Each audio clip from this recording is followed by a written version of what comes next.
นี่คือไม้กลายเป็นหินเลยนี่คือไม้กลายเป็นหินของพระข้าปานคำผสมนี่แหละอันนี้ต้นไม้ได้กลายเป็นหินได้มานานแล้วสมัย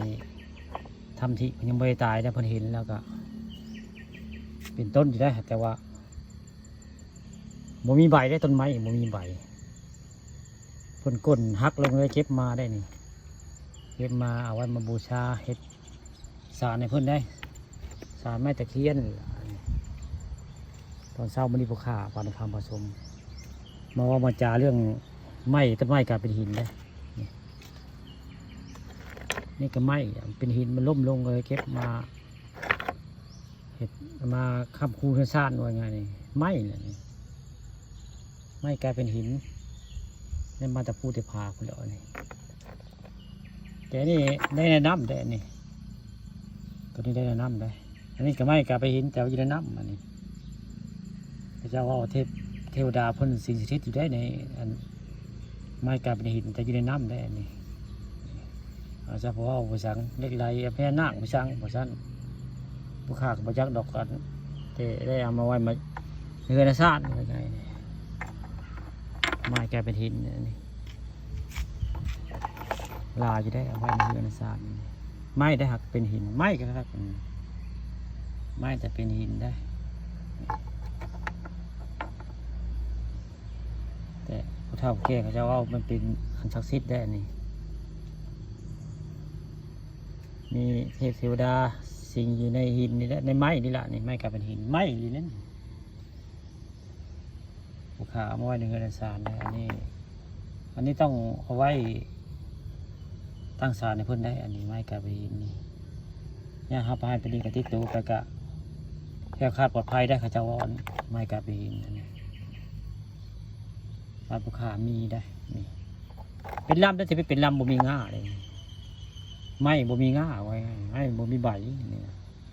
มันหักลงมาแล้วพาเด็กเก็บมาไว้ไงลูกชายทำที่ได้พาไปเอา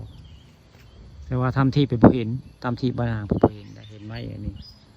ต้นไม้กลายเป็นหินอันนี้ผู้ฆ่าตอนเช้ามีเรื่องมาจาเรื่องต้นไม้กลายเป็นหินนะบริเวณบ้านผู้ฆ่าอะไรศาลไม้ตะเคียนทองต่างซื้อคนบริเวณหลังบ้านผู้ฆ่าอะไรไม้กลายเป็นหินเพราะว่าบูชาเจ็ดชาในเพิ่นคำคู่ง่ายๆคำคู่ผู้ฆ่ากับ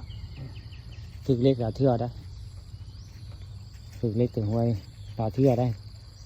นั้นเอาเพิ่นมาค้ำมาคูนแหละถึก3ตัวหน้าก็ถึกได้2ตัวหน้าก็ถึกได้อันเอาเพิ่นมาอยู่นำลอตเตอรี่3ตัวหน้าเคยถึกหลายใบได้หลาเทื่อแล้วง่าย2ตัวหลังก็เคยถึกมาคำคูณเสียอันเนาะให้โบเชื่อแล้วก็เลยไปไว้งานแต่พวกข้ามีความเชื่อถืออยู่แล้วเมื่อคืนนี่กับฝนต้องแห้งเนาะฝนต้องแห้งเมื่อคืนนี่ฝนต้องแห้งก็เลยต้นกล้วยก็เดินก้นแล้วเมื่อคืนมันเลยก็มาก